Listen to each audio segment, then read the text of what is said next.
Here we go. Okay, so welcome to a Monday Natters session. We have had one before. This is the second one, and they are a series of free webinars, always on Monday nights.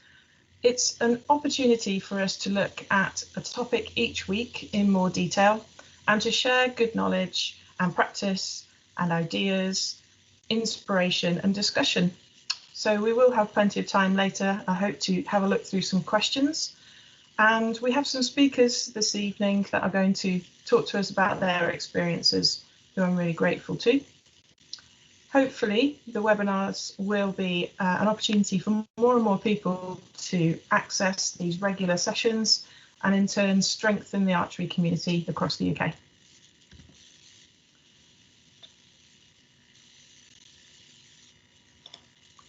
So on the call this evening, we're grateful for your contributions to Andrew Kelly, to Chris Ord, to Rob Aldridge, to Peter Hill and Nicola McCulloch. So I'm really grateful for those that have prepared something to share with us this evening. We've also got Gail Pink on the call this evening, and myself, Helen Smedley. And Gail, I don't know if you'd like to come along and say hello to everybody. Evening, everyone. Looking forward to a good session tonight. Thanks, Gail.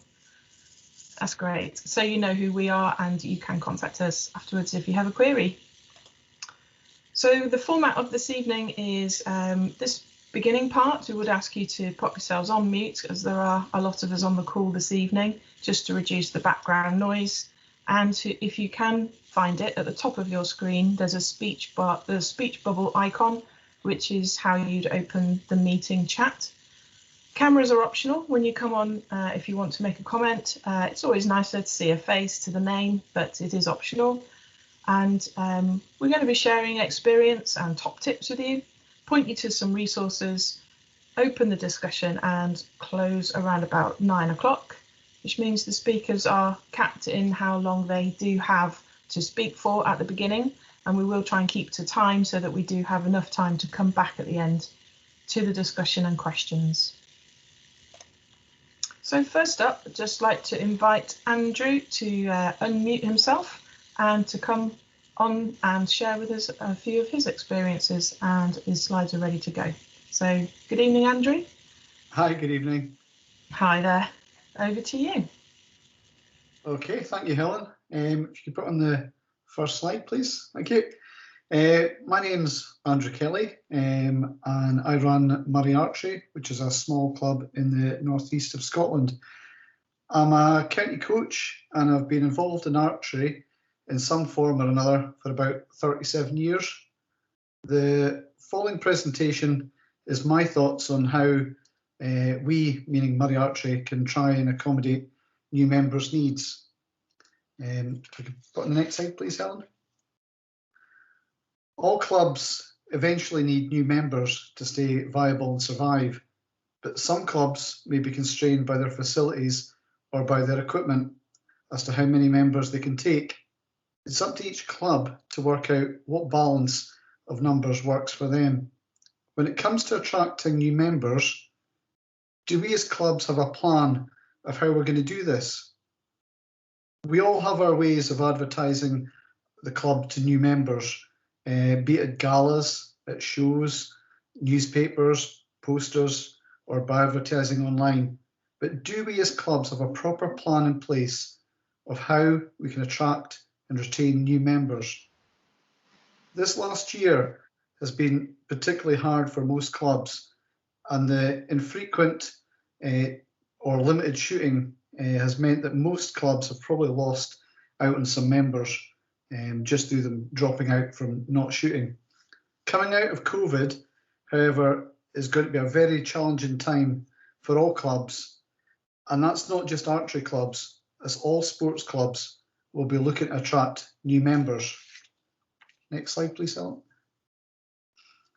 One of the first things we're going to have to look at is how we can attract new members by offering something that hits the spot, that makes them think, you know what, that's exactly what I'm looking for, and I think I'm going to have a go. Think back to when you took up archery. What made you pick up archery over other sports? In the little chat box we've got, think of 3 reasons why you took up archery. Just jot them down so the rest of us can see some of your ideas of why you started archery.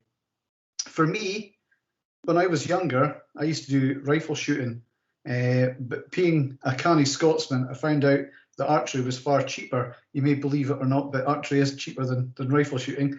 And with arrows, you can shoot them again and again, but bullets, you only shoot them once. It was also something I'd tried before at Scouts and what I enjoyed. So for me, it was a natural progression to choose archery. Another thing to do is talk to people in your club, get their opinions of why they started. As getting the views of other people will give you a list of what beginners want. And then once you've got these lists, you can try and work out how you're going to implement that into your club. We were all beginners once, and we all started, we all wanted something from it. Okay, Helen, next slide, please. You will find that there are many reasons why somebody would take up archery, but most will either be for a mental, a physical, or a social reason. On this slide are a few of the reasons that I have heard over the last few years why people have taken up archery. I'm sure you'll recognise some of them, and maybe some of them might have been some of the reasons you got into. If you notice on this slide, very few people have taken up archery to compete. This usually comes later, or for some not at all, as some people are just happy being club archers as they enjoy the social aspects of archery. Next slide, please. Clubs have varying needs and usually focus on one main area at a time. As unless you have a big team of helpers, it's hard to juggle everything that a club would need at one time. We at Murray Archery, up until COVID, we were focused on facilities for the last 2 years. And as you can see from, oh, it's gone off. As you can see from the pictures, when they come back up. Yeah, apologies. I think I set it earlier on so that different people can change the slides. And I don't know how to take that control back again now.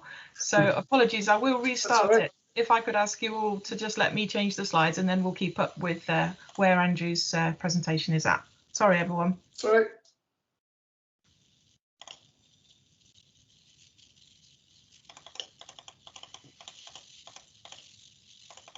Just the one that says clubs need to come up with a plan.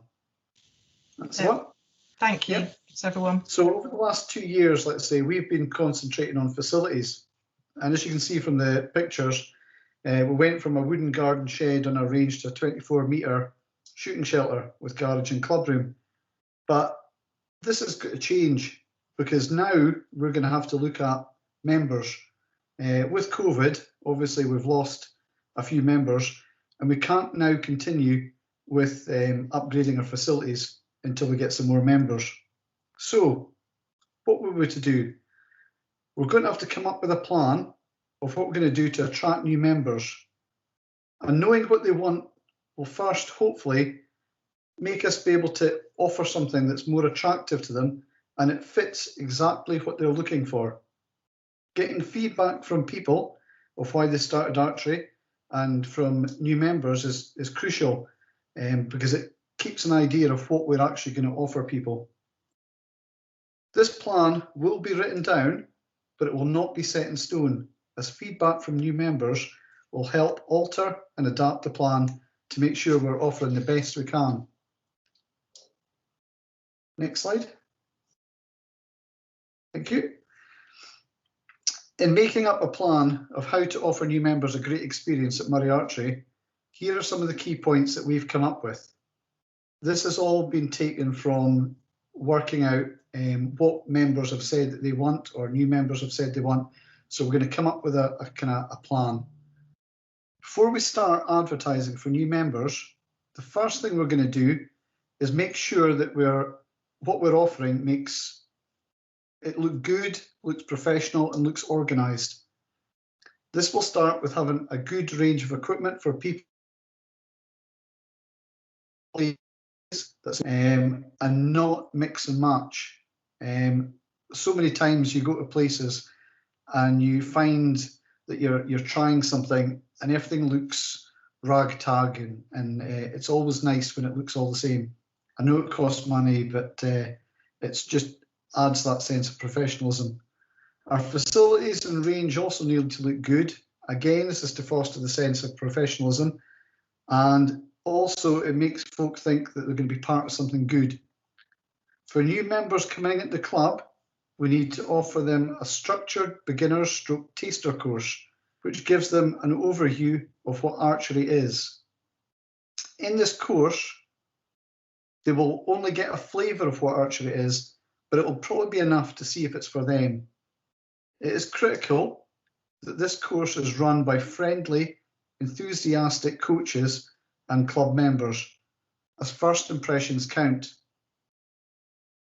As no one wants to be bored to tears listening to somebody droning on about technical details when all they want to do is have a go and shoot and see if it's for them. Traditionally, we've always run our beginners courses at weekends, but this year, when things allow us to shoot again, hopefully, we'll try and do some in the evenings, because we know that this won't suit everybody, and hopefully it'll manage to get a bigger pool of beginners. We're also going to pre-arrange sessions for the public at weekends to give people a small taste of archery, and hopefully again this will lead them to coming in to a beginner's course for us. We've always had our juniors in with the general club, but now we're going to plan to offer separate junior nights, as we can put in more targeted training and a lot more fun into their sessions, as they want different things from the adults in the club, and hopefully this will allow us to attract more juniors. We are lucky that we have a good, friendly club atmosphere at the moment with a small club. Everybody in the club helps each other, and it's vital that this continues so that all in the club feel included and we work as a team. In our club, there's no place for small groups or cliques, and it is one of those things that if we all work together and everybody talks to each other, it'll help the club. In our club, we've also identified that our coaches need to keep up their CPD so that they are updated on new aspects of coaching. Our senior archers need to be kept up to date on the workings of all the club equipment that we have, so that they can use this, or they can show our archers how to use it.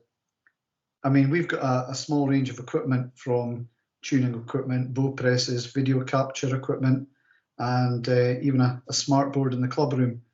And it's great if our members know how to use it, because then they can utilise everything that we've got. With good trained coaches and volunteers, the club hopefully will be able to create a forward-thinking, progressive club with a bit of a buzz. Next slide, please.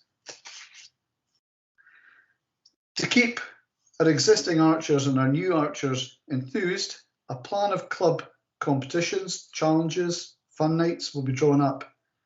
But this has to be balanced by the needs of your club. In the past, we've had fun competitions, archery darts, archery bowls, archery battleships, 3D target nights, archery clay pigeon shooting, archery beetle drives, Halloween and Christmas shoots, to name but a few.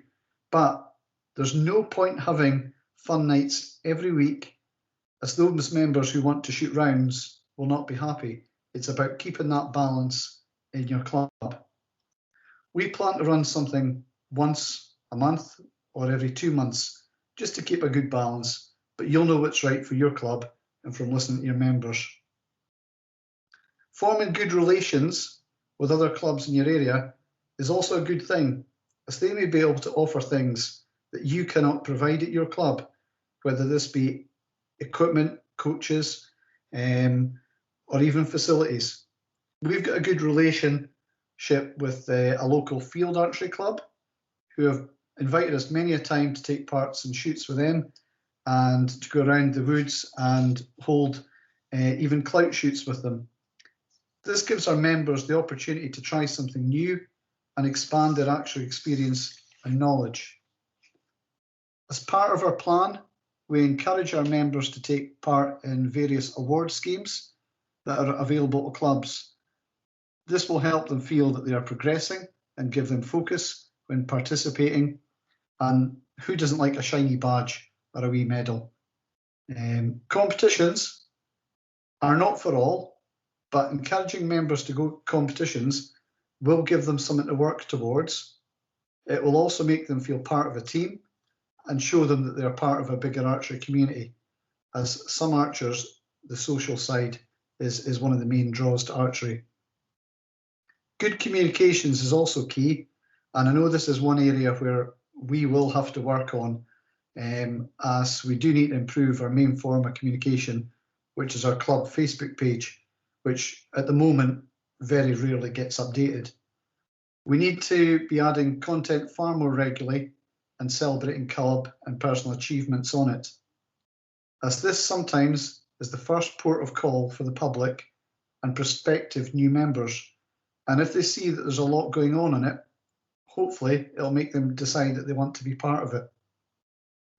We're also, even the small things, we're going to go back to old school and have a little comments box out at the club.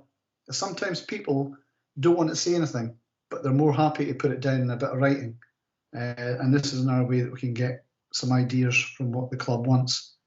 By making a plan and listening to new and existing members, hopefully we can come up with something that will fulfill the mental, physical and social needs of new and existing members, which will help us to retain and hopefully build our membership and increase the club.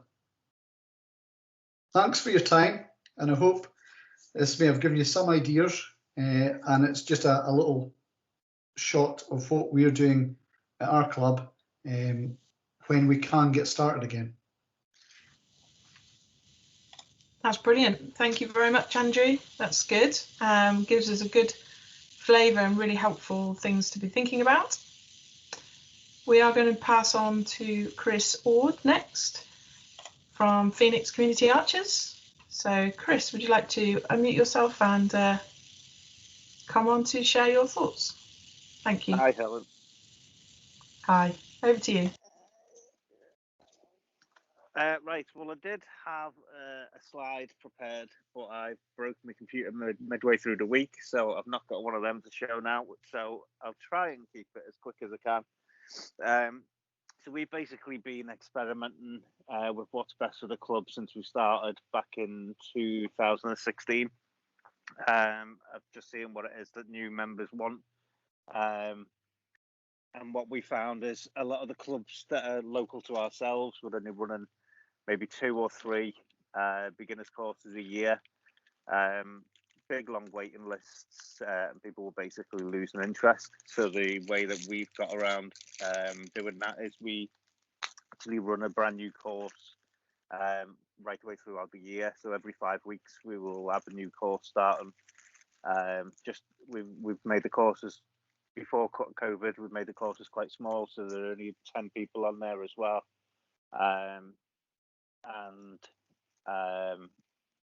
We found as well that we do like events and stuff, we get quite a lot of referrals from that, and just engaging with different things in the community. So we were quite lucky that early on we went and worked with a company called Wellbeing Enterprises, charity.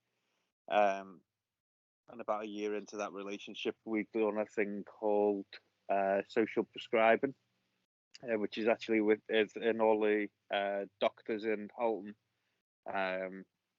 They had a wellbeing enterprise which used to refer people with like depression and things like that. They'd refer them across to ourselves. And that worked quite well at getting members in. And a lot of the things that we found with the new members is just things like flexibility. So if they're not able to attend one of the sessions for the beginners course or anything, it's just finding a way that the club can help the person so that they don't feel like they're missing out on it. Give me a second. and just to make it fun and something for the whole family, rather than it just being that one archer. So we can get the normally if we get somebody who brings like a child in for a beginner's course, we can normally get the whoever it is that brings them to join in on the beginner's course as well, because we've got that flexibility of being able to add them on as well. And that's pretty much it. Otherwise, I'll end up waffling on.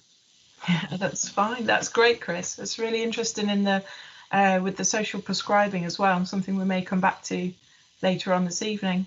Thank you very much. That's really good. Welcome. So Rob Aldridge from Overton Black Arrows, if you'd like to unmute, I'll hand over to you next. Can you hear me okay? I think we're having quite a lot of technical problems this evening. It's a little bit crackly. We can hear you. Oh, okay. That's a bit better. Yeah, I'm trying to get on my iPad, but my iPad seems to decide it doesn't really work. Okay, I'll hand over to you. Thanks, Rob. Yeah.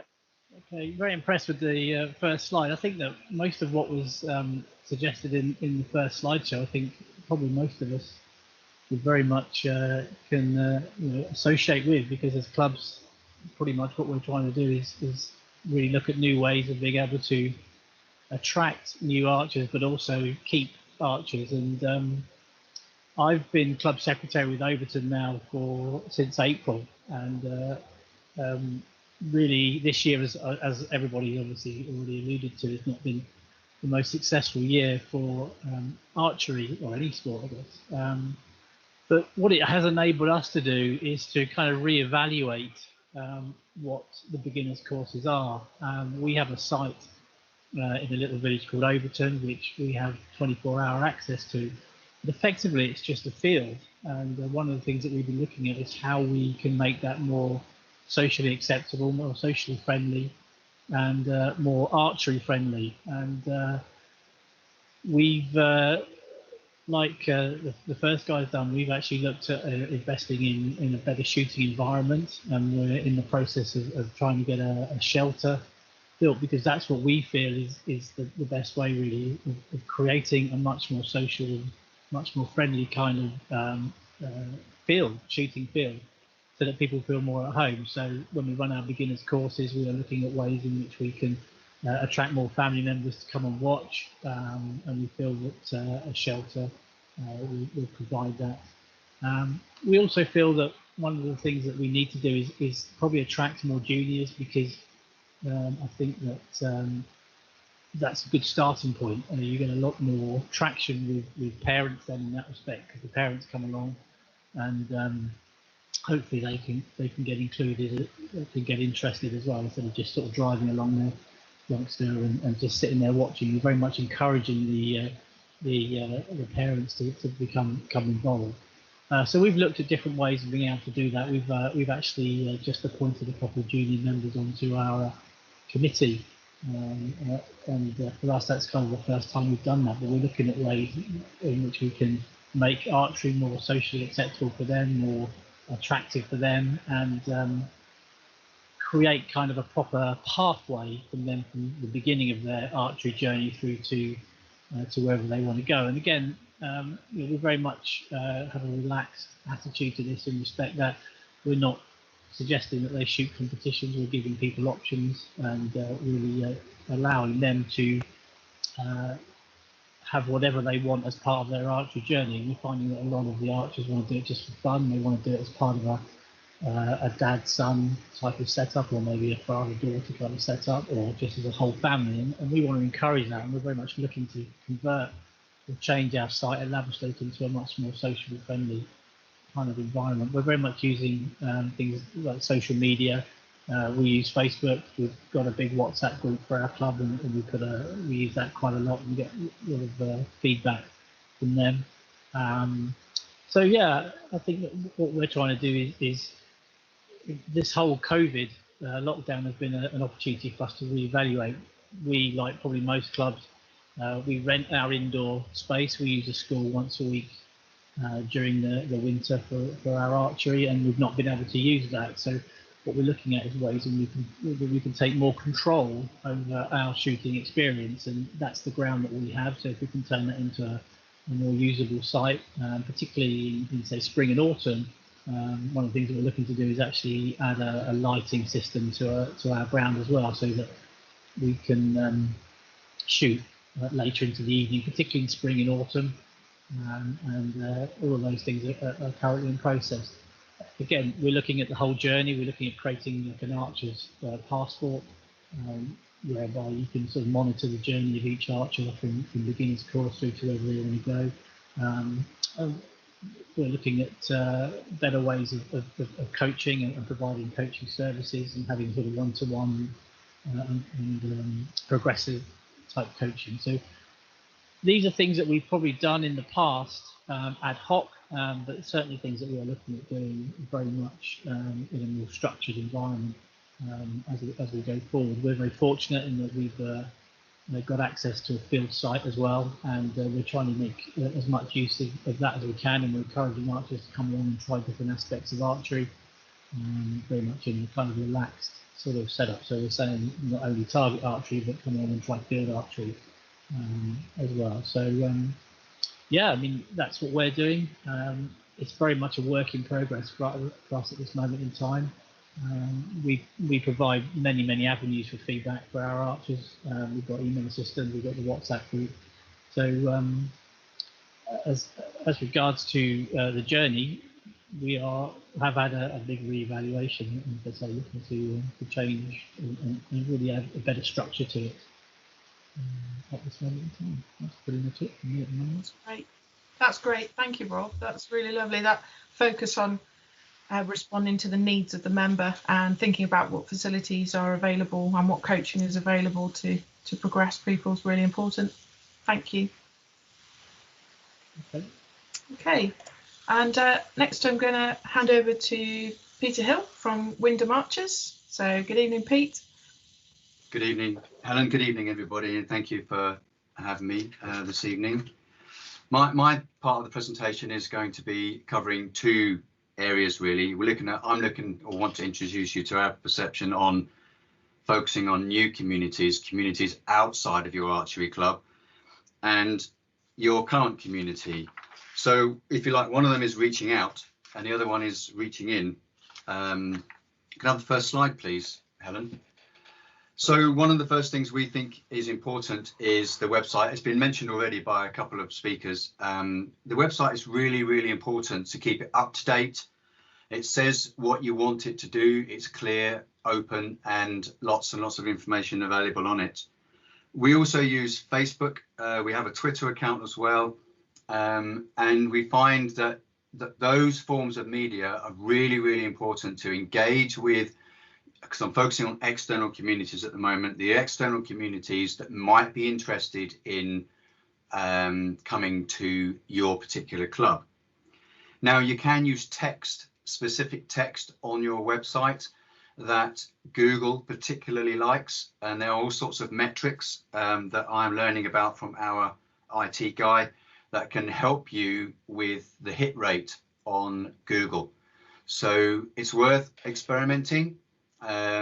So if you have a website, to experiment with it, to try and encourage it, or encourage prospective archers to come and log on. Can I have a next slide, please, Helen?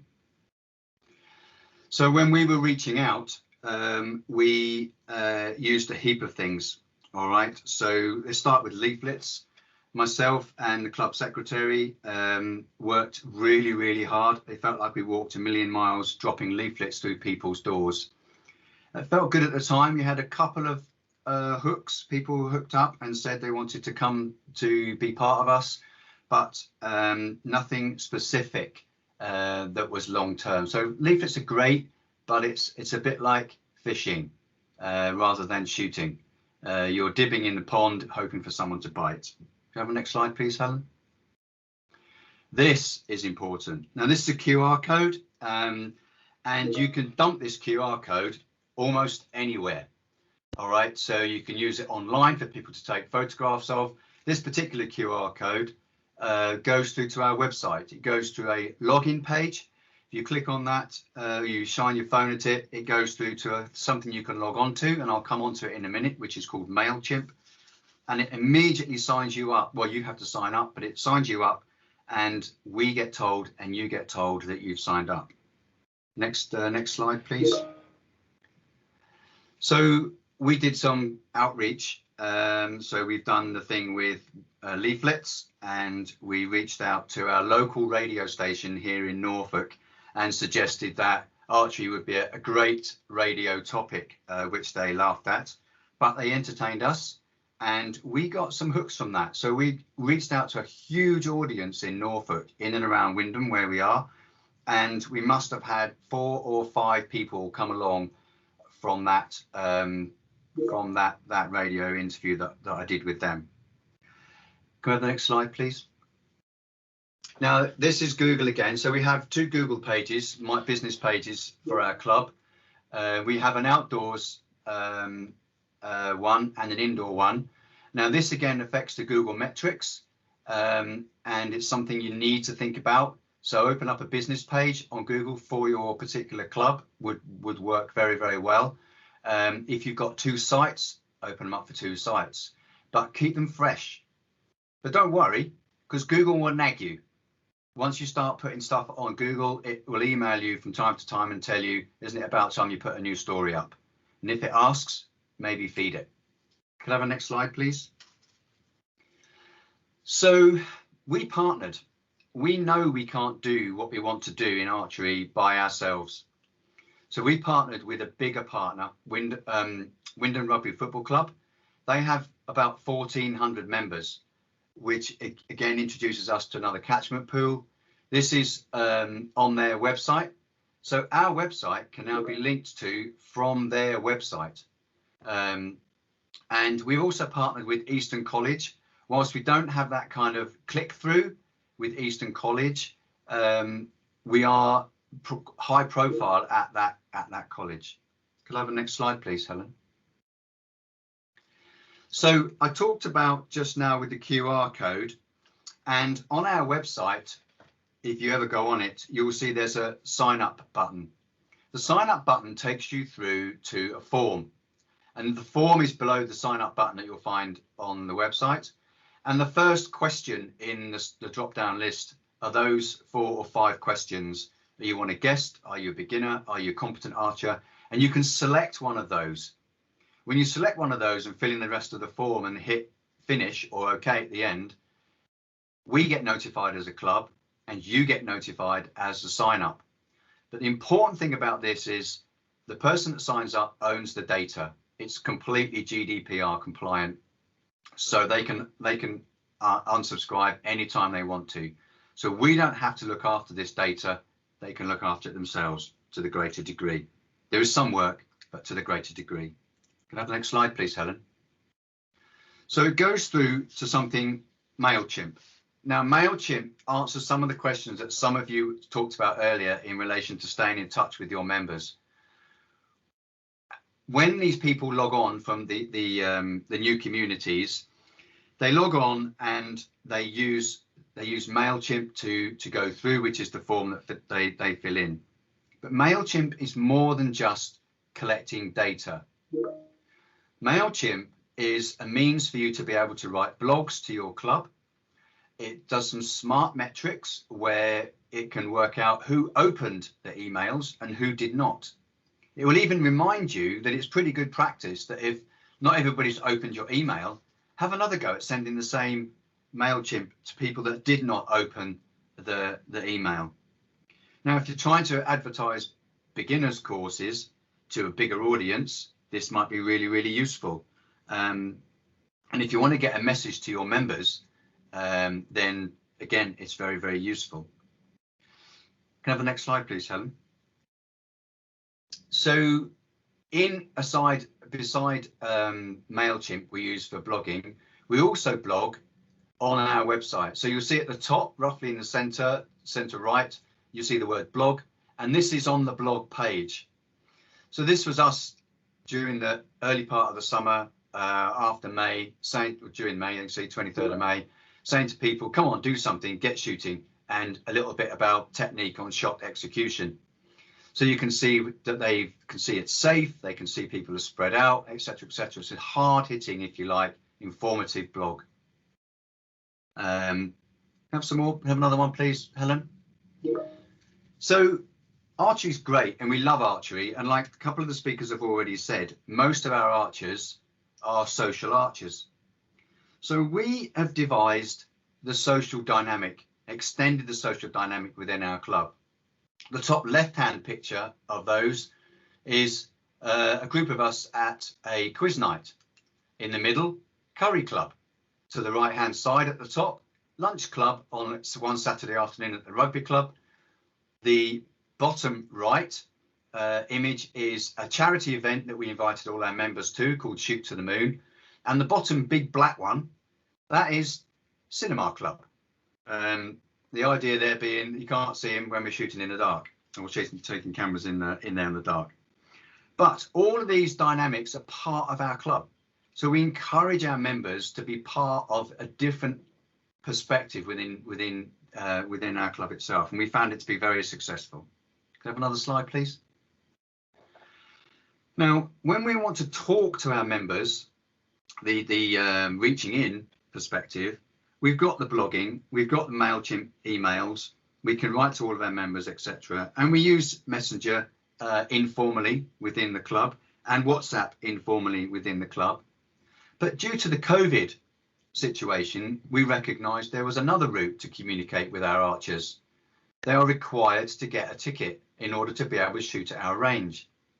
When they get a ticket, our secretary worked out that it was a really good place to send them a message. So if something urgent needs to happen, we can send them, everybody that obtains a ticket, we can send them a message on the receipt of that ticket if we so wish. And one of our messages, for example, is how to get into the field because it's locked and fenced all the way around. So we put a code in so they know what to do. So the idea here is to try and make admin really, really simple for our archers and also for us to be able to communicate as widely as possible. And with all of those things I've just mentioned to you about Facebook, email, MailChimp, etc., the try booking ticketing system we've got, we still have members that we miss. And it's a real struggle to keep in touch with everybody. During COVID, I took it upon myself to telephone all of the people in the upper age quartile of our club to ensure that, or see if there was anything they needed in particular. So reaching out is a really significant part of doing your best for your club. Can I have the next slide, please? All right, so we use a product called Go Cardless. Now, this isn't the kind of communication that you might imagine, but Go Cardless is a direct debit scheme. And for some of our members, we have, for members that have indicated they're in their second year and they want to stay on another year, the club has taken a risk and enabled them to spread their fees all the way through the year. We've taken that risk on the club's shoulders. For new members, they pay their upfront fees, i.e. Archery GB, Rugby Club, etc. And then they pay a lower monthly fee. But when they click on the button to finish their transaction with Go Cardless automatically moves them towards another piece of information. And that information, it could be and is for us a welcome to Wyndham Archers. So again, it's about making things automatic and enabling people to feel embraced by the club, to feel that we're professional, to feel that we're slick, and also to feel that we welcome them heartily into our little niche sport. Can we have the next slide, please? So one of the things that bothers me the most, this is the hardest thing I do with our new members, and that is to ask, how are we doing? And they have never been shy to tell me how we are doing, which is great, but sometimes quite challenging to be able to listen to some of the critiques that we would like to be able to resolve, but we're unable to resolve.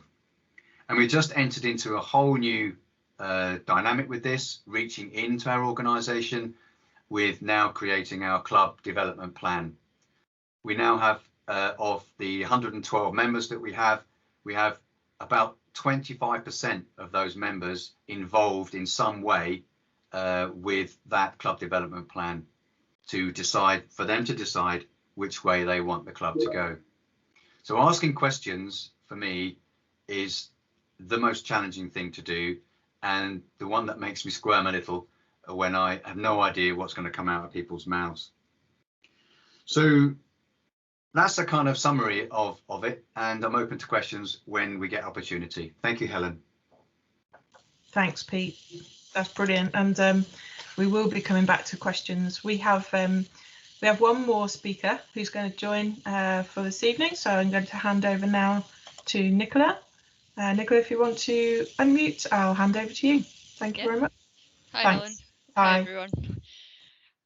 So I'm Nicola from Natters. I've been the secretary there for 10 years now. I'm just about to step down, so not one of those clubs that sort of hangs on to people forever. We've got a succession plan and everything. Can you move on, Helen, please? It's like the briefing, isn't it?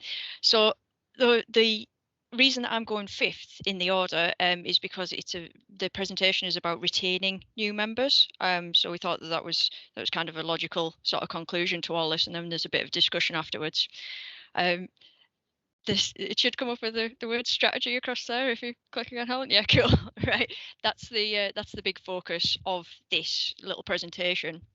So when I was at the what juniors want Monday Natters last time, a lot of people were saying these things only stick if you've got the committee behind you, and it's something that the club wants, and it's something that Andrew said in his presentation earlier as well. It's working out what your club wants to do, and when it comes to new members, what Norton Archers is looking to do is give people the best experience of archery.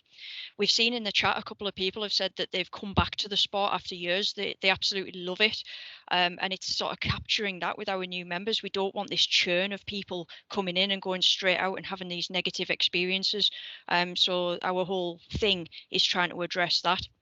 Yeah, we've got a long waiting list. This is something that we're going to talk about in the discussion as well. Is it better to have a long waiting list, or what's the focus? Should it be on getting people in or retaining new members? And our idea is that when people come to the club, they have such a good experience that word of mouth gets out there, and they'll say to people, yeah, it might be a long wait, but it's worth it when you get in. And of course, we communicate with them about other routes into archery as well, going to other clubs or going to commercial providers, and their friends and family and everything will say, yeah, do that, and then come into the club, and then we generate new members that way. So as you'll see on this slide, if you want to put the pictures up, please, Helen, I'll just let you sort of see the route into the sport. So we've got two different routes. We've obviously got our beginners, so they have the idea that they want to take part in archery. They get straight on the phone because that's the way that everything works now. They go to the website. There's a little diagram of the Norton Archers website. And then they're intrigued by that, and a number of people have spoken tonight about the importance of the website being really friendly, and that's something that we hope our website is. Then they'll send off an email, get in touch with us, and they get information back about joining the waiting list, so they get put on that waiting list. Obviously that's a long process, but I just wanted to give you the context of what happens in our club. On the returners side, it's exactly the same process, apart from there's no waiting list, right? So if you are coming back into the sport, and you're going to see the reason for that on the next slide, if you're coming back into the sport, it is a lot quicker. Okay, we don't need the venue hire and stuff like that. We can run these sessions much more regularly because they can take place alongside the normal club sessions, because there's not so many people in the hall and all that sort of thing. Okay, so we run 3 beginners courses per year. I've highlighted them on the calendar there, and that is again part of this strategy, right? The importance of this, like I said, the focus is on retaining those members. It's about sort of staggering the courses so that we can support people when they join. The returners are likely to need less support. They might come from another club straight off a beginner's course. That's absolutely fine. Of course, we'll give them all the same support as a new beginner from our own beginners courses. However, if they're coming back to archery after a gap or whatever, then they need less support. So we don't need to be as structured with our courses. But with the beginners courses, you can see there we run our first one back end of April into May. And then we've got all of June to support that group of people, right? We make sure that our coaches are on the ground there. And of course, we allow the beginners to hire club equipment. And then that's available during that period.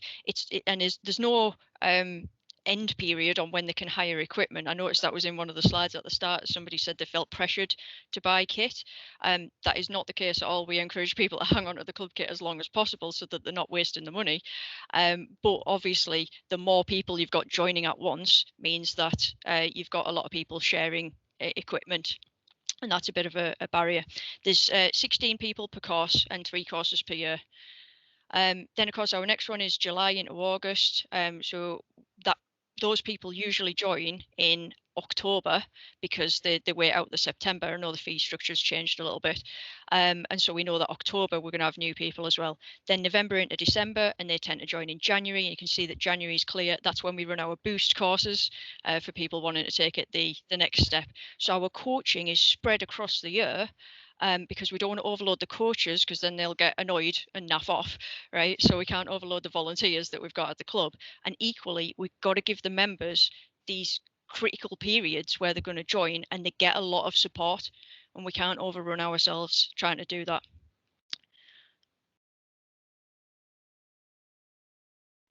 The other thing that we do with our beginners courses, I just checked my notes there and I've put, this is a little bit cheeky, but when we run beginners courses, of course, we have the stats, the general idea about what each person is like, and we tend to try and put them on targets with similar people, just based on the demographics that we have on the waiting list.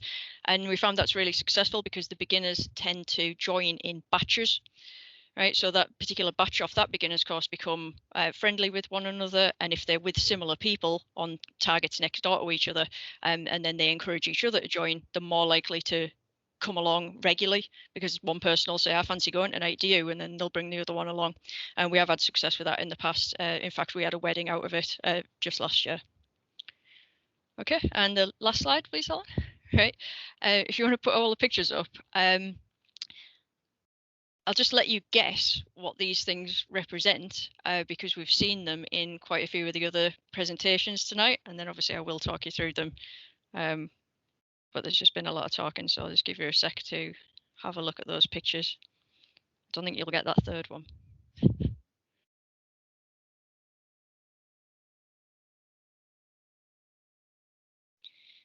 Okay, so that first one with the little hat, that's coaches, right? So coaches are available at those sessions, at those critical periods, to remind people not just of technique, but of just simple things like stringing a bow. You would not believe how many people are really terrified about forgetting how to string a bow, and that's a real barrier to them coming back because they're so nervous. But they've met so many of our coaches on the beginners courses. We like do a rotational system, so they get to meet loads of different people, and then they come and they get that support about things like that that might just be that barrier that makes them too nervous to attend. So coaches are on hand.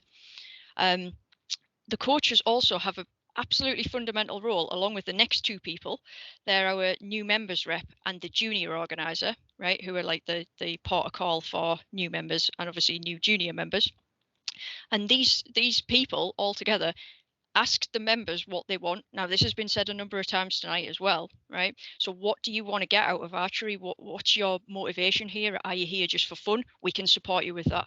Are you here for competition? We can support you with that, right? So it's your archery, your way, right? And then we're all working together on what does that person want, and it can change, right? Keep checking in with them. They might start for leisure. They might then decide they want to go into competition. Keep checking in, keep chatting with them. The third picture is something that we call the Norton Dozen, and we drew it on the back of an envelope once and then put it in a practice. It's a series of challenges for our new members to take part in, and they get a sticker when they complete these challenges.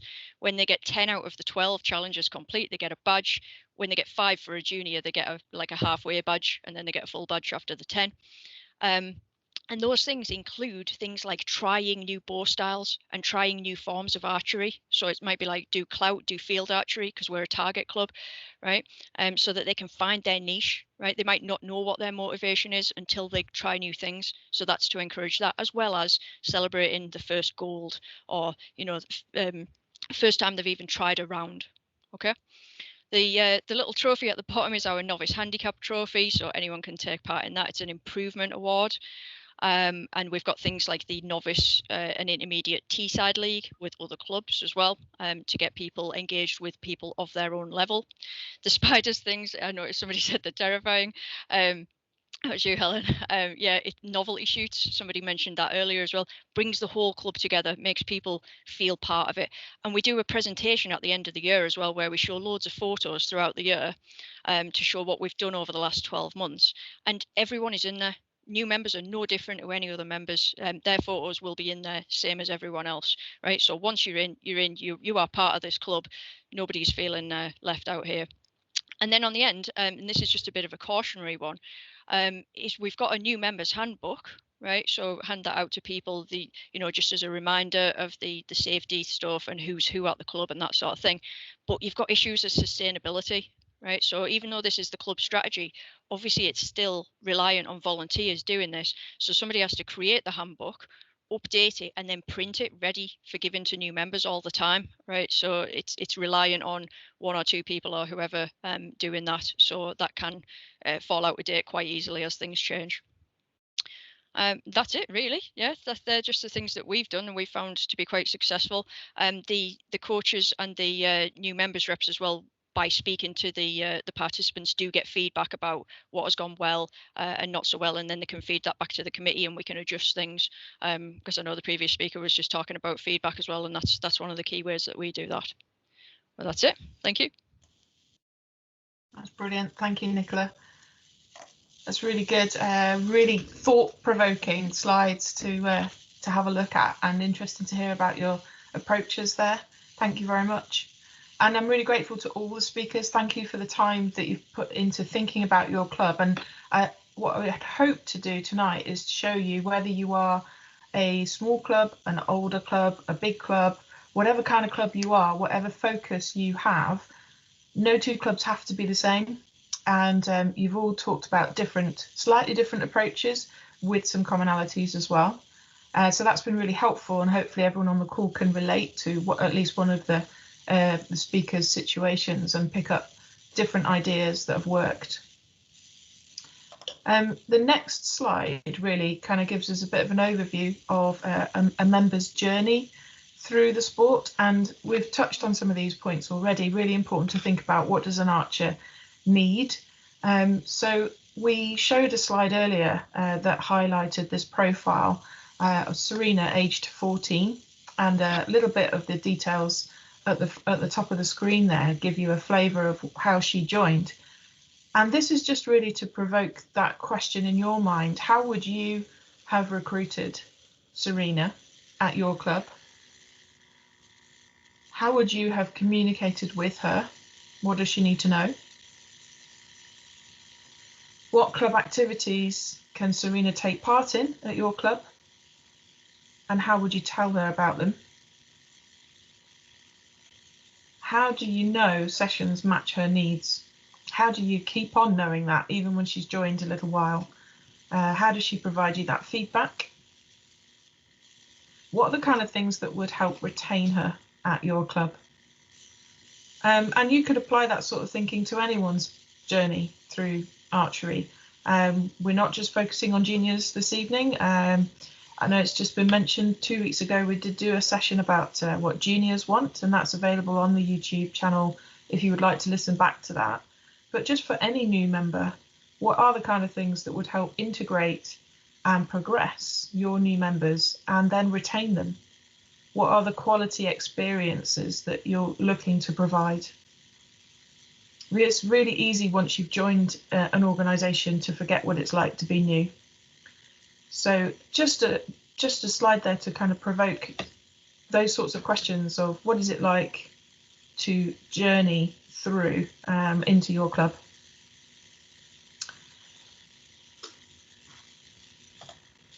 So we're going to point you to a few resources this evening, and then we're going to open out into a time of discussion.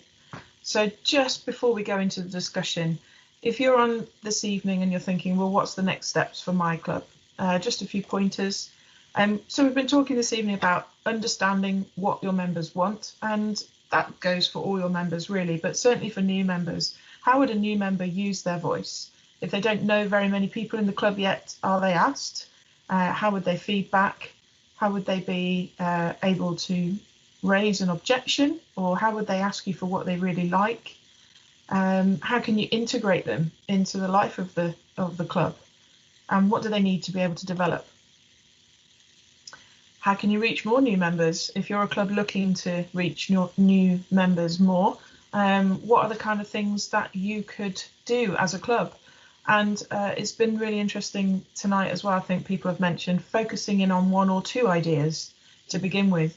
No club can be all things to all people. And we've done quite a few webinars recently, one even last week, called Engaging Your Community. And I know there's a few people on this evening that were part of that webinar. And I just wondered if is there anyone that wants to unmute and come on and tell us about maybe one thing that they have walked away from that webinar with in their minds. Anyone that took part in the Engaging Your Community webinar last week? Does anyone want to say a couple of things?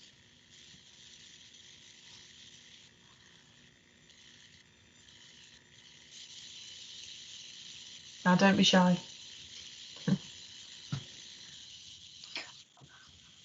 I will then. Hi everyone, my name's Mandy.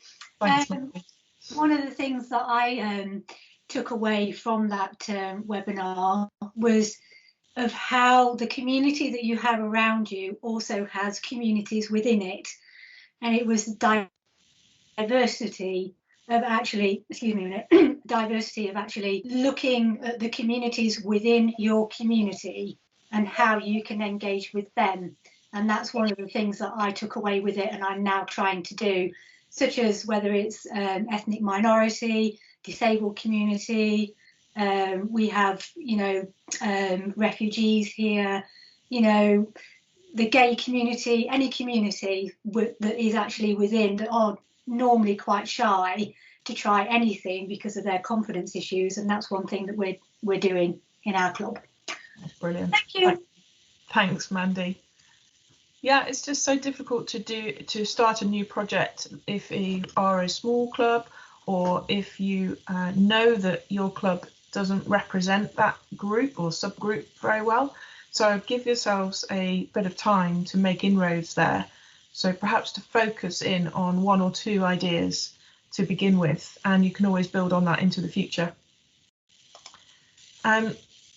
Gail, I don't know whether you want to come on and tell us about the volunteer campaign, because lots of people this evening have talked about how they want to make sure that they're not overburdening their volunteers. So Gail, do you want to talk to us about that? Yep, we recently launched a volunteer campaign. So we have 269 volunteers that have expressed an interest in helping local neighbouring clubs. So if you need volunteers, then please get in touch, as we have a whole big workforce out there that might be willing to able to support your club. Thank you. We've also got some webinars coming up soon. If you're in the position already where your club are really scratching their head about how you better support your volunteers, there are some interactive Club Matters webinars about supporting volunteers coming up soon, and Smart GB webinars, so do keep an eye out for those. And it's also been mentioned, or Pete mentioned earlier as well, they're going through the process of making a plan, making a development plan. Where do you want your club to be in 1 year's time, or 3 years, or 5 years? And what are the steps that you need to take to get there? What are your strategies going to be? And it's great having a plan, and then moving that into action is also a kind of different stage. Planning is great, having a lovely looking plan, but actually putting that into action, and how would you kind of hold yourselves accountable to those goals? And for that, we want to highlight the Archery GB On Target Club Development Programme. That is the purpose of On Target, really, to help you to plan for the future, and then for you to highlight what your development plan is and us to support you in it. So some of you are from On Target clubs, some of you were on target and they might have now lapsed. Certainly over the last year we've had other focuses, and it may well be that your On Target has lapsed, or if you hold one of the specialisms, that might have lapsed. So it might be worth just having a check. It might be worth refreshing what these were our goals. We've achieved those, and now we want to set some new goals. So that is the purpose of renewing your On Target. Okay, so a little bit more about On Target. It was created to provide rewards and recognition and development for you to identify your goals and for us to support you. So some of the things that you get from being part of the On Target program are on screen. Really, with On Target, the more effort that you put into your goals and your development plan, the more you're going to get out of being part of the On Target program. But it also really helps us to understand what as a club are you focusing on and how can we best support you. So in joining On Target, you're making a public pledge to be open and friendly.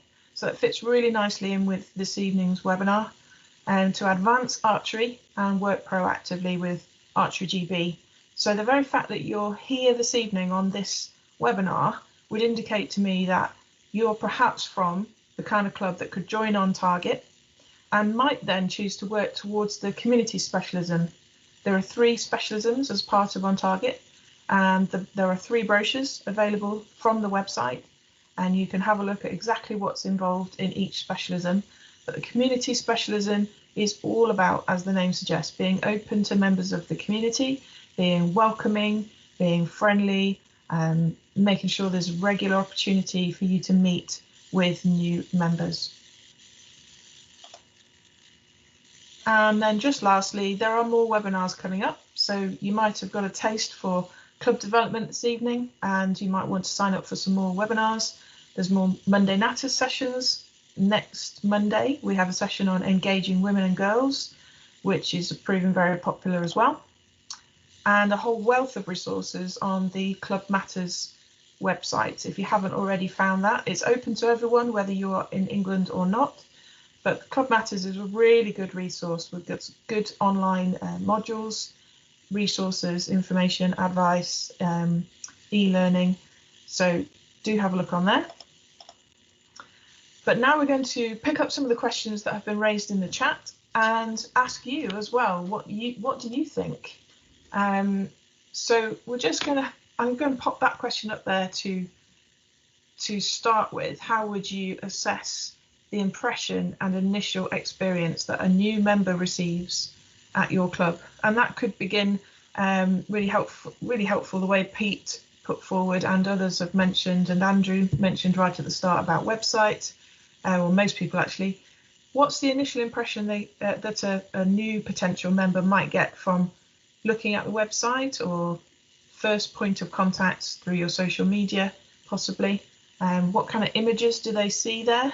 What kind of language is being used? Do they understand the language? How accessible is it?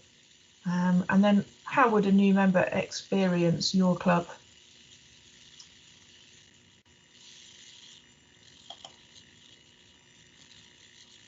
So I'll keep in control of the slides, if that's okay for this evening. But if anybody wants to come on off mute and ask a question, or if Gail wants to pick up any of the questions that we've gone through this evening from the chat, or if any of the speakers want to address that first question of what's the impression a new member would get from their club, then to answer that, Helen. Do pop on. Yeah, thanks. I'll just do it at least to start with. I think that feedback at the end of each course should be part of the process of the course. We have a review document that we share with the archer that goes all the way through their course, so they don't really see it to the end, where we reflect on what they've learned during each part of the course. And it's interesting the feedback you get from some people when they are astounded at first of all, at the start of their course, at how difficult archery is to get good at, easy to start, difficult to get good at. And then later on, how much they've picked up and learned through the course. And just taking time to reflect through that document. And I hand that document to them as part, and they get a certificate. All of our coaches do this. I'm just speaking from my perspective, if you like, with the courses that I've run. But we hand them their certificate. We go through the feedback document with them. And the last question that I ask is there anything that you would want us to change? Now, I always have my heart in my throat when I'm asking that question, because it can get very personal. And one person did say to me once, which was unforgivable on my part, you turned up late on the first day. And I did. And it was the only time I'd ever turned up late on the first day, but they remembered it as such an important thing. And lesson learned, lesson is if you're 10 minutes early, you're late. And so that's never happened again for me.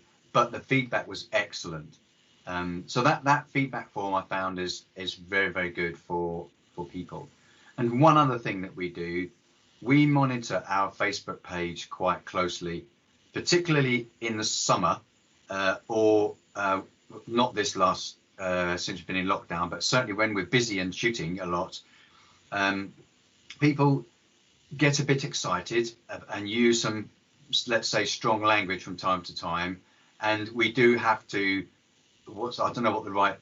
moderate the language from time to time, and myself and the club secretary particularly monitor our Facebook page to ensure that we are keeping everything PC all the way through.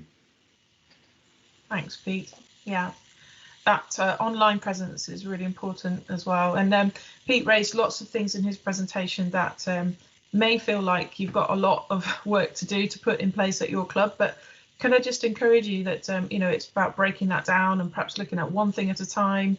And that's what these Monday Natters sessions are for, really, to share good ideas, things that have worked well in other places. And I would imagine that Pete would be happy to give you a bit of more advice if you wanted to raise another question. And there's also a really good marketing webinar coming up before Easter that's going to look at websites and social media in particular. So if that's something you want to focus in on, do have a look out for details of that. I think a few people have raised their hands. So Michael, your hand is raised. Would you like to come off mute and then you can raise your comment or question? Thank you very much, Helen. No problem. Our primary problem because of the lockdown is that we had many inquiries from last year. We had 48 people scheduled for a beginner's course, and we weren't able to do it. We did manage to do a little bit, and we got 5 new members with 3 in the offing. We've had another 22 inquiries since then, since Christmas. We've got a bountiful amount of people inquiring via our website. And as soon as archery can start again, we'll start up with them. But I think there's got to be some sort of review about how quickly we take people on, because at the moment previously we did 2 sessions a year. There's a wait perhaps of up to 6 months, and we feel that we've been looking at changing that particular procedure so people, when they inquire, get seen within a relatively quick time. But I don't know what other people will think about that. We did manage to run a course within the phase 3 or tier 3 restrictions, and we've got 3 people who will join us as soon as we can shoot again. That's all I can say. We've been embarrassed by the number of inquiries we've had. But thank you very much for letting me put that over. Thank you. Thanks for sharing that with us. And it's a really important question, and one I want to raise a little later as well. So we will come back to that. Rob, you have your hand raised as well. Would you like to come off mute? Thank you. Yeah, I was going to follow up a little bit on that last question. We are in a similar situation in terms of having a high number of new beginners wanting to join. And again, like everybody, we were unable to run our beginners courses last year. So we normally run 3 sessions a year, 12 archers at a time, and one of the things that we're looking at doing is increasing that to 16 archers at a time. Does obviously mean that we've got a bit more strain on the coaches, but we feel that we as a club are able to support that. So we're looking at raising the number of archers, of beginners that we can take on. We've also changed the structure of the way in which we deliver the beginners course. Initially, it was a 6-week course, and a couple of hours in the evening indoors. But we ran a course in September, and we changed that to Sundays, and we did it over 4 weeks, and we found that worked very, very well. So we had 4 3-hour sessions, and it meant that the course obviously took less time, and you could focus very much more on the archers in each session, and that worked for us. And I think we're looking at doing that again this year. So there's 2 things that we're doing. One is raising the number of beginners that we can coach in any one group, and then, as I say, looking at the structure of the course and the way in which we deliver it, and that's what we're doing. Thanks, Rob. That's helpful. Yeah. Does anyone else want to comment on that? I think Mandy also has a hand raised. So Mandy, did you want to comment, or was there another comment you wanted to make? Well, it's just really a bit of probably advice from other people that are on this webinar, because Newark Castle Archers, as some of you may or may not know, is a very small club. We don't have our own venue. We're very restricted to when we can offer a shoot for people, which then obviously makes it very difficult for attracting new members, because they may not be able to do the time, they may not be able to do the day. So we have our own issues with getting people on beginner courses, and we actually don't get that much inquiries for beginner courses. A lot of it is done from have-a-go sessions and things like that. And that's one thing that we have a dilemma with. So my question was, how many clubs on here actually have their own venue, and how many don't have their own venue and the issues they have? Because it is a different way of running a club, I feel, from someone who's got their own venue. They're not limited to when they can shoot, whereas we do. My other thing is asking of people is, you're all using the word we. So you obviously have a team of committee or volunteers that help you to implement all these things.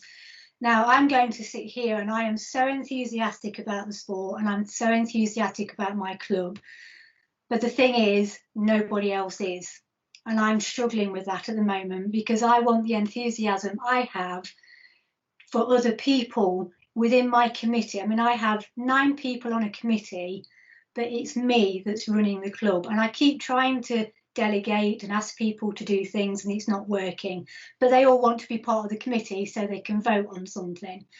So for me, it's more about, how do you get the people in your club to run the club, who are enthusiastic, who want to take on the job of being secretary, who want to take on the job of treasurer, who want to be the junior person. So for me, it's more of, rather than I can go out and I can go and get people to shoot, I can go and grab people to, join beginners. My problem is I don't have the backup at the club to do all of these things.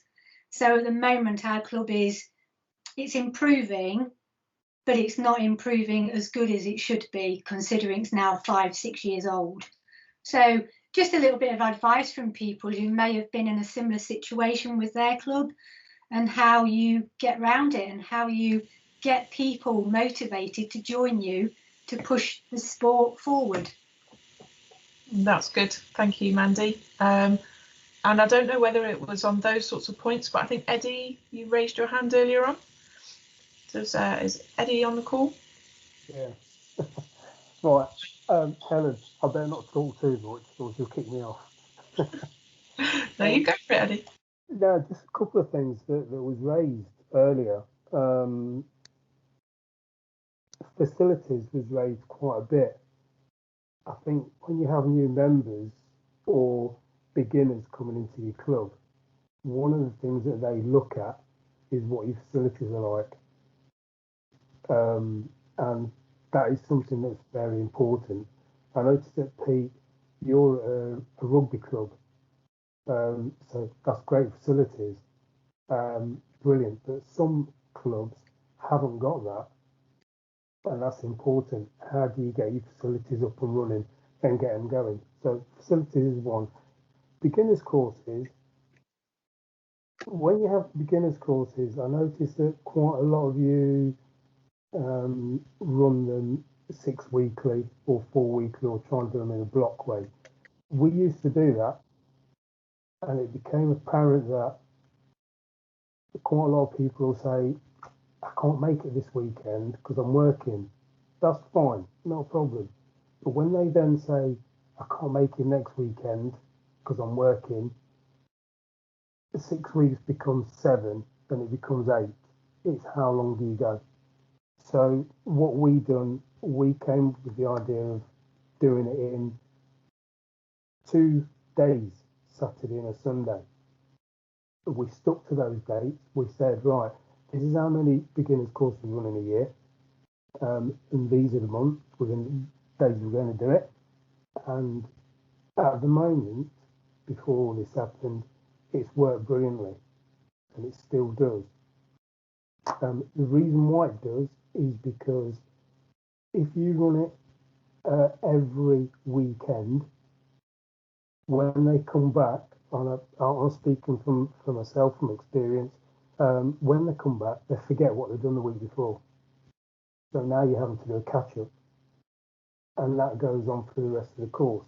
So doing it for the weekend, yes, it's a lot of work, but they retain more information, and they can get more excited. The other thing I think was spoke about, how do you get your beginners to join the club? I mean, any club is very difficult to get your beginners to join. I don't care what anybody says. But one of the things that I've noticed over the last couple of courses that we've done, even on the last but one lockdown, I'm trying to remember now when these lockdowns have been, and we've been cut down. But we managed to, when we opened up and managed to do a beginner's course, obviously got to keep your distance. You've now got to do the beginner's course from a distance. You can't touch your equipment, etc. I noticed that if we have members, regular members, at the club shooting at the same time as a beginner's course, that helps a great deal, because then it encourages them. And I say, look, go up and talk to them if you want to. Yes, they're at the other end of the field, but if they go up and talk to them, they're getting the information from a member, what it's like to be a member in the club, and they can ask questions. How long have you been a member of the club? When did you first join? So if they start that conversation, they get that information, they come back already. By the end of the first day, they're already thinking of joining the club. The second day, they've made their mind up. That's something that probably want to think about. I don't know if anybody does. Have a yearly calendar. Put everything on your calendar that you want to do for the year. That's your plan. Even if it doesn't happen, at least it's there, and every member knows, all right, there's a small shoot going on at the weekend. If everyone meets at 10 o'clock, that's when they're going to start. You've got that information. So a yearly calendar. I've got a question for Pete. Who runs, with all this technical stuff you've got, Pete, who runs all of this stuff? Because that is a full-time job. Do they get paid? Shall I answer that? Yep, thanks. They have a very overactive chairman. I'm the chairman of Wyndham Archers, and I do a lot of work for the club. I've also got an incredible secretary of the club who I lean on heavily, and we have a superb committee. So, I mean, and also kind of answering Mandy's question and looking at some of the chat that's come through. First of all, we do those things, Eddie, we didn't do them in one go. All of those things that we did linearly. So we started, I think, with a Facebook page, like most people do. And then we wanted to communicate better. So Sarah, our secretary, discovered MailChimp. So we started to learn that. Then she taught me, mistake. And then we wanted to collect our funds better. So we went to go cardless. And then of course, COVID kicked in and we had to use the ticketing system. So we discovered another means of communicating. So all of these things that we've done, they are layered on top of the previous set of learning. And I'll be honest with you, we've run 54 beginners courses this year. 54 people have come through our beginners courses this year. 48 I did. All right, not so this year, last year you mean? Last year, yeah, during 2020, from May until when we came out of lockdown, from May until we got locked in again in December, whenever it was. We, as a club, we got 54 people through our courses. 48, I say, were done by me, but that's because we all of our coaches were either self-isolating or had to go into different kinds of work. You know, we lost our coaches. So Wyndham has been lucky in that they have kind of a full-time chair. I've got my own, you know, I don't need to work at the moment because I'm retired.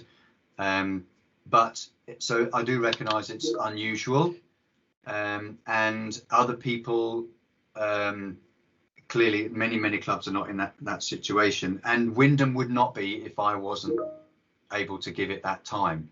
So I am. I think that archery should be the next British sport, and forget about football. I think that's the point Mandy's getting at, is that she does everything, and what she's asking for is how can we help her to get the rest of her committee enthusiastic. Well, someone's already said, Eddie, you've that, already got. I mean, look, I've got a of passion for it. You've got a passion for it, and everybody else here tonight has got a passion for archery. That's why we're here. But I think Mandy's really struggling. Yes, of course, and I get that, and I really feel for her. And in the chat, you'll see that sometimes you just need to shuffle the committee from time to time. It's very hard. You need to be really patient. And in answering Mandy's question a little bit more, we have our own grounds outdoors, but we didn't when we started this process. We worked with a school, so we were still tied to the dates and times we needed to work, and our growth started there. It is possible. You just have to be really patient and just keep gently pushing against sometimes seemingly difficult to open door. Yeah, that's great. Good points raised and questions. Thank you both for chipping in. I want to make sure that other people also have an opportunity. So Chris Noble, I think, I'm not sure if it's on this point, but you wanted to chip in. Would you want to come off mute? Yes, hi everybody. Really picking up on facilities. We actually bit the bullet last year when we rented our own indoor facilities. I know the trend seems to be to have your own outdoor facilities, but we're in Leeds and land is very, very expensive. So the chances of us leasing or owning a piece of land for an outdoor shoot was not practical. So we looked at an indoor venue because we were losing members that weren't getting practice on the days they wanted it. So we had lots of part-time workers, shift workers. We had a couple of firemen, for example, who just literally, you wouldn't see them from 1 month to another because the Tuesday and Thursday night sessions just didn't match their shift patterns. So we moved to an indoor mill. We had to move a few miles south of Leeds to find somewhere cheap enough, but we've now got this fantastic facility, and it's paid dividends, because although we missed out with lockdown, we literally opened on the 9th of March after we'd spent months decorating the place, and we were locked down 2 weeks later. But at the minute that we were able to, we've actually managed to run 16 beginners courses last year. We've put over 50 people through a beginner's course, and we managed to grab 12 new members. So it was really successful. What we liked about it, and the reason we did so many courses, was because of the strict restrictions in place, we were running courses with just 4 participants, which meant that it could be done quite feasibly with one coach. The coaches were all confident to do it on their own, which meant we could do back-to-back courses. We were doing a Saturday morning course, a Saturday afternoon course, Sundays, and also a Wednesday evening course. So lots and lots of flexibility. So it's worked really well. A word for Mandy. I feel your pain. If I was to go back 18 months, I thought I'd bitten off too much by getting into this chairman's role. I was sort of taking the lead with a lot of activities in the club. I didn't get much support from the existing secretary or treasurer, other than they were doing their jobs, which is fantastic. But time is your friend, and I've now got 2 amazing people on my side, 3 in fact, with the records officer. They're thinking about archery when they go home. They're thinking about how to make it easier. But my tip is, and it comes from my years in scouting, you have to keep them busy. If they think that you're going to do it for them, they'll just let you keep doing it. So you've got to keep them busy, give them jobs to do. It might be a menial task, but by keeping them busy, it will keep them focused that they're important to the club. That's my biggest tip. Thanks, Chris. That's really good. And I know I've had conversations with quite a few of you along these lines in the past about thinking through what is the strategy for your club, and then what jobs do you need to get done to get there. And it might not be that you put a title on that role. As long as the volunteer has very clear expectations, you can involve all sorts of people to do all sorts of roles in the club and break those roles down if necessary, so it's not overwhelming for one person to take on too much. And again, if that's something that your club is looking at or struggling with at the minute, I'd really recommend the volunteer webinar that's coming up soon, so that you can work through some of those issues. I think some of you have signed up already, but there are some more spaces available, and that may well help you out in your situation, Mandy, as well. And Rob also has his hand raised. Rob, would you like to unmute? And I'm just going to flick on to the next question here as well. Quite a couple of questions. So over to Rob. Yeah, I think I had up, I think it was a while ago, in relation to I think to do with the coaching and also booking system. We, like all the clubs, had to introduce a booking system. And just a small thing that I wanted to say, we whenever a member is going along to shoot, if they are willing to coach or to support some of the new archers, whenever they book a slot, they will add a little element in the bracket saying coach, which means that if there's any, and what we then do is we encourage the new members, if they want to come along and shoot after they've done the beginner's course, and they want to engage with another member, they want to find out who else is going to be there, they can see that on the booking system, and they can also see whether that particular whoever's there is a current coach and obviously willing to coach that evening. And we found that works quite well. We find that new members, when they want to book a slot to shoot, they will look to see who's actually shooting that evening, and you find that if a coach is going to be there, that encourages them to come along and they can ask questions and get help set up and things they need. And that's worked very well for us. That's really good. Thank you. Yeah, thanks, Rob. Was there anyone else that wants to unmute at this point to pick up any of the points that we've been talking about? May I ask Chris Noble a question, please, Helen. Yeah. Chris, I am fascinated on how you managed to get an indoor venue. And so could you give me a brief rundown on how you managed that? And also, because I see it as a way of keeping members, and also the approximate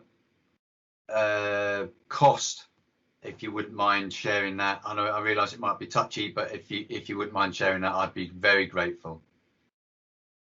Yeah, and just to say, I definitely will hand over to Chris here, but we will be having another webinar in the future around facilities. So this would fit in really nicely with that. But yeah, I just hand over to Chris. Yeah, hi, thanks for the question. Yes, we searched everywhere. Like, so we're in Leeds, we're in South Leeds, and the city's gone through quite a development over the years. So there's not many of the traditional older type mill properties that we were looking for. I had some coaching with Helen at NFP in Colne Valley, and it was her property that inspired me to sort of look elsewhere. We looked further afield, and we just came up on a property.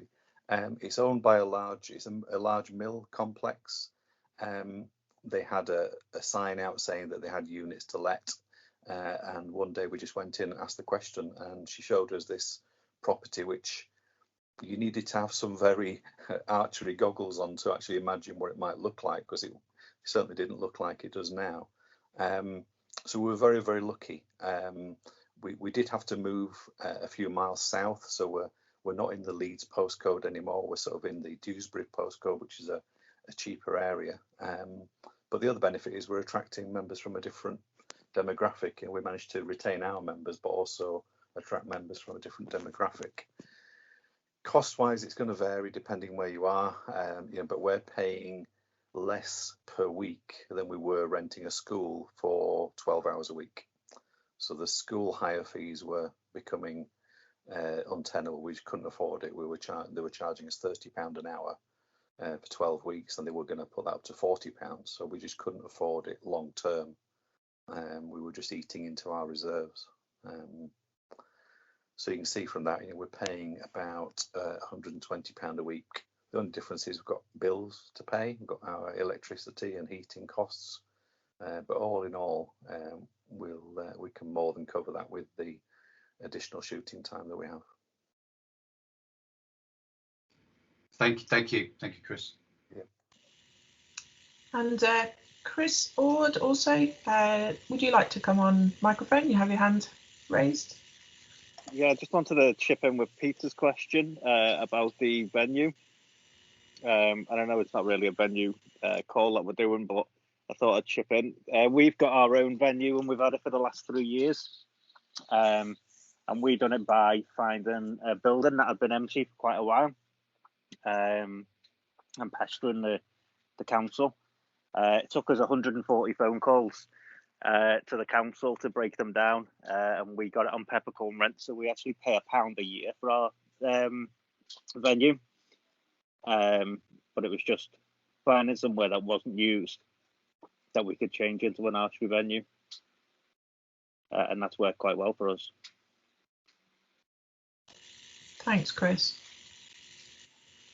Does anybody else want to chip in? I know that Nicola also raised the point that it's not actually your own venue at Norton Archers, but you've got a different agreement. Did you want to just mention that to everyone? Or David? Yeah, go ahead, Nicola. Dad might have the better idea. Yeah. But as we have an agreement with the sports charity about how many sessions we can run per year and everything, and our beginners courses are built into that. So we can do additional sessions. We have done some of the intensive courses that people have spoken about, where we do it over a course of a weekend for people who do shifts and stuff like that. But we pay extra for those. So we do run three 5-week ones per year. I don't know if Dad wants to say anything else about our arrangement. Yeah, it's a rather unique arrangement insofar as we shoot on a complex which is owned by a charity, so they're invested in helping sports. It's not commercial, relationship like you would get if you were booking a hall in a school, for instance. Nowadays, I mean, they want top dollar because they can hire it out for five-a-side or whatever. So we get better rates because it's all mutually beneficial. But it is we're a hosted club within a sporting community. So it does give some of the benefits of almost having your own place, but we haven't got truly 24/7. All the benefits of the crossover between the sports as well, and joint awareness of the opportunity to use the facilities, which is fantastic. Yeah. Also popped up that question on screen. Is it better to focus your attention on attracting new members or retaining new members? I don't know if anyone has a view and wants to come on, Mike, about that.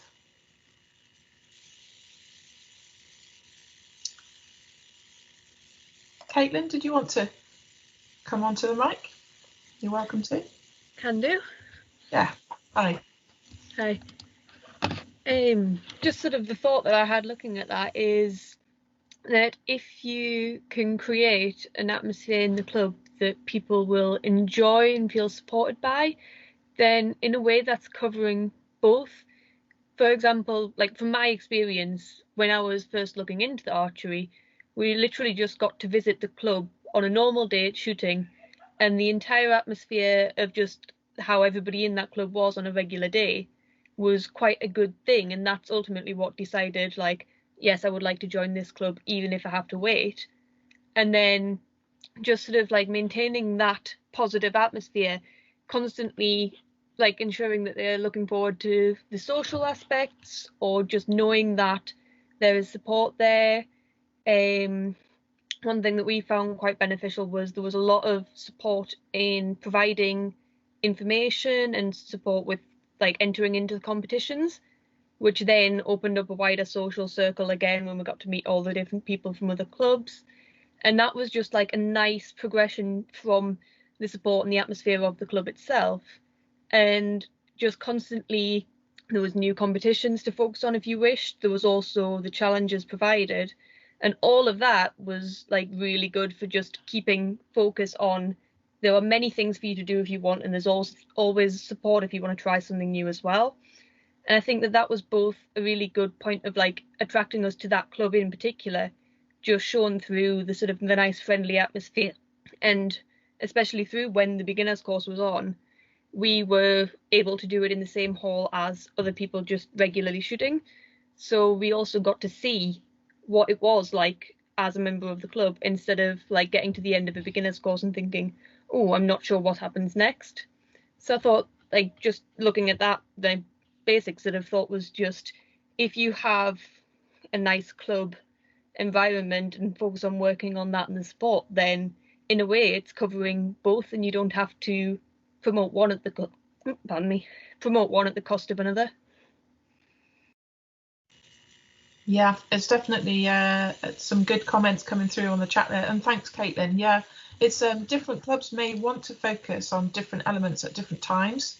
Ben, I don't know whether you want to, did you want to hop on to Mike and share your thoughts with us? Yeah, I can hop on. Hi, Ben. Hiya, guys. Just a quick one I put in there. Obviously, it's easy. It's 10 times harder to get new clients than it is to retain existing members, if you like. Sometimes people focus on beginners and they lose their current membership because they're too busy trying to build their club funds or build their beginners, or they're focusing on, we need more juniors, that's all we're going to focus on. And you find people drop out at the top end.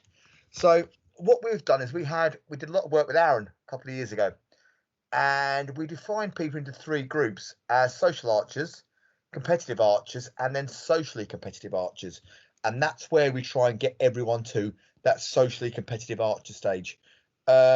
We have a big thing when we're allowed to go out and shoot, of taking quite a big group to the indoor nationals as a lot of their first competition. So once they've done that, they can do everything. But that's a social activity because the juniors are on the Saturday, the seniors are on the Sunday, and everyone gets together. And we find that really bonds the club. One thing I did put up up slightly higher was it's the complete culture of the club. It's not just a committee and then a member, it's the whole culture that has to come together to work. Thanks, Ben. Yeah. And it's that important culture is really important, isn't it? It might be about integration or getting people into competitions, as you were saying there, or at least progression, whatever the right step of progression is for them. Or in Mandy's case, it could be about volunteering. And it may not be that everyone wants to hold a role, but if everyone's volunteering somewhere, there will hopefully be enough people that will cover over those roles. And it could well be, Mandy, that as you recruit new members, that you might find yourself some new people that will take on roles in your club, or others of you that are looking for new volunteers. Michael, would you like to come on off mute, come on the microphone and share your thoughts with us? Thank you, Helen. We invite people to, when they inquire with us, we invite them under normal circumstances to visit the club first when it's an ordinary evening. They don't get to shoot, but they can come and look at us, talk to people, and get the feel of the club, which, funnily enough, they seem to quite enjoy. We do go for feedback after our courses or after our come and try days, and they've always been very, very good. The atmosphere of the club at Ardsley is really very pleasant. With regard to juniors, there are so many demands on juniors' time now with school. A lot of them do other sports. We've had several very, very promising young junior lady archers, and they go on to other things. You can see the potential is there, but their inclination to do it and the time it takes, it does put them off, I think. But we're still looking for, we see them at come and tries, wonderful archers in the making, and they don't carry on with it. I don't really know what we do about the clash in time available that people have, not just juniors, but adults too. Things are altering, things are changing. People haven't got the time they used to, like we used to spend a day at a competition. Now people don't seem very keen to do it. But perhaps others have different views. Thank you. Thanks, Michael. Yeah, that's a good question raised. And the members now are looking for different options and different ways of connecting. And Eddie mentioned there about work commitments, perhaps stopping people finishing beginners courses. How do you put together a flexible membership offer at your club? Does anybody want to come on and talk about that? Wyndham do. Yeah, thanks, Pete. But you knew that. So Wyndham do a pro rata scheme, and we reduce the membership cost by month on month, right through the year until we get to about July. Helen won't forgive me in saying that I am pressurising Archery GB to accept a similar system for their members across the piece. I think it would be really beneficial, but we'll see how that discussion goes as the years progress. We also allow people to pay up front, to pay their all of it up front, to pay the affiliation fees and then a monthly fee, and we do that via direct debit on Go Cardless, as I've mentioned earlier. And maybe I'll come back and talk about finance and other issues later another time, because there's quite a lot of detail in relation to working Go Cardless. So that's how we work, and we have a policy of never saying no to an archer. Thanks, Pete. And just to pick up a question earlier that was raised, I think towards you, about MailChimp as well. People were asking about charges for MailChimp. Okay, yes, absolutely. We use MailChimp because it's free. It's free. You can segment your audience. You can write to just the committee. You can write to people that have been with you a year. If you segment the information properly. We're just developing our club development plan, and we've got a group involved in that. I've segmented those people today, and written to them all, 15 of them. We've got 12 on the committee and 15 on the group, and written to them all in one go. And they're the only ones who get the letters that are intended to get to them in relation to the club development plan. They get all the others because they're also in a different segment, and I can explain that again another time. But have a look at MailChimp. It's free. It's you have to fiddle around with it a little bit. There's great help files online. It just takes time to learn it. Thank you.